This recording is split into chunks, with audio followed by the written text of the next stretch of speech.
Well, this is the hospital, and I'm recording live from Holmes Regional Medical Center. And it's, what is the day? The day is the 23rd. And I guess it's Thursday, if I'm not mistaken, right? I was going to record last night, but my son forgot to bring the power cord to the computer, and I didn't really have enough. I wasn't confident that I had enough juice to do it on just the battery, because he used up about 20 minutes trying to figure out why I only had an hour available, and finally realized that that's the way it is on my computer. His computer has 2 or 3 hours available when you go on the battery. But anyway, the title of this video is "Everything Remains the Same, True or False, TRF." And the blurb goes like this: Larry Norman, the original Christian rock artist, wrote a song back in the 1980s. I wish we'd all been ready. The second line was the title of this video. My son also believes that everything remains the same, which is why he has not answered my recent emails. If I believed that, I'd be dead. I'd be dead now. I am a visionary and agent of change, along with the ambassador and many others. And boy, did I make a lot of typos in that I didn't fix, that I have to fix before I put it up. Wow. It's terrible. Anyway, yeah, as you can see, I'm in hospital garb. It is the way it is. And I may not do a video tomorrow night. This may be the one that answers people's questions. I was asked, why don't I just post it on Facebook? Because I have over 1,000 YouTube subscribers that would not see it if I only posted it on Facebook. I have to create a video in order for everyone to get the message.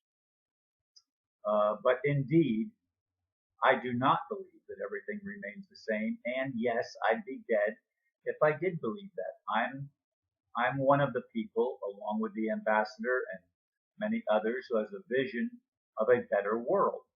A world in which consciousness is increased and in which people come into a fuller awareness of who and what we are. Everything does not remain the same.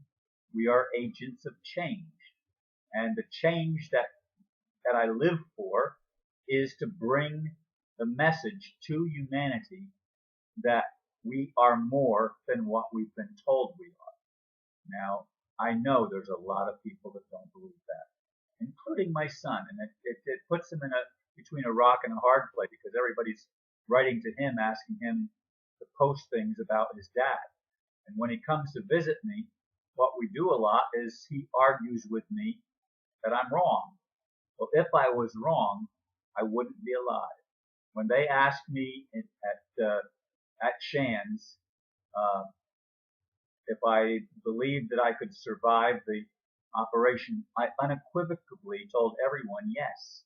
Why? Because I believed I have a mission. The mission is to wake people up. If I didn't believe I had a mission, I could not have emphatically answered yes.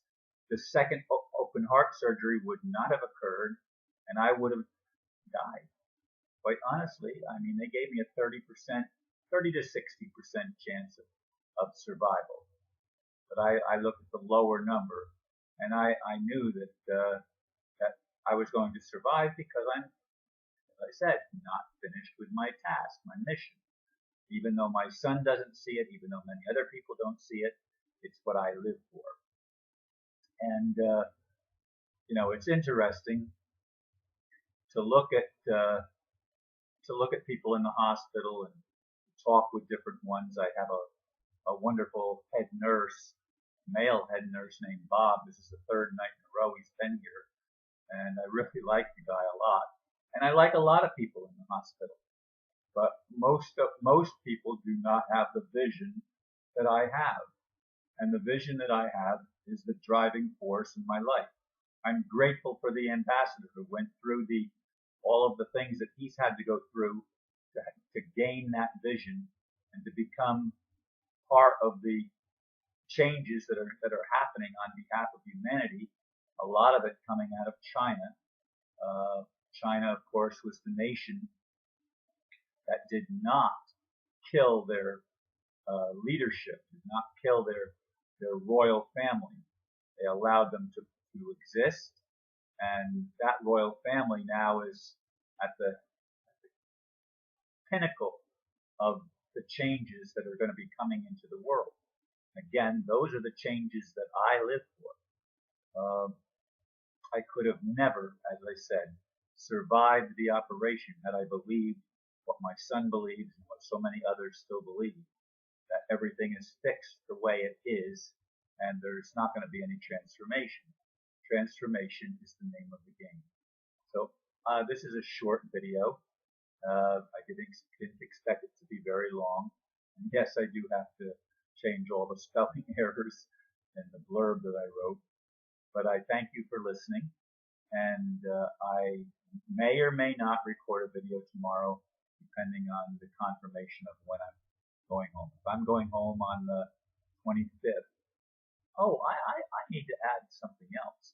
The doctor that I've been seeing, the cardiologist, I mean, he's going to be doing some things on me to get my heart back in proper rhythm, actually putting, I guess, a stent in and pacemaker, things that are going to get my heart back on rhythm so that we can continue to flush all the toxins and everything else out of my body and get my blood pressure back to normal.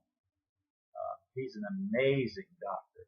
I really like him a lot. I wish I could say his name, but I don't remember it off the top of my head, even though we've spent quite a bit of time together talking.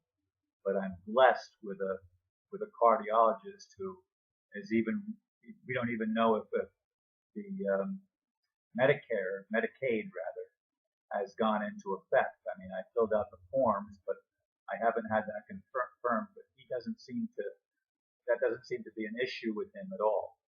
He wants to help me get better, and it's an important thing in the whole scheme of things. So I just wanted to add a note of praise, actually, for God finding me this amazing doctor, this amazing cardiologist who just seems to have a really big heart and a good heart. So keep me in your prayers, and keep my son in your prayers.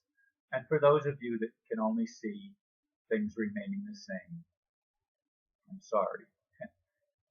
I hope the vision catches on, and I believe it will, where we realize that the changes that are going to be happening are going to be positive for all mankind. Again, thank you for listening, and namaste.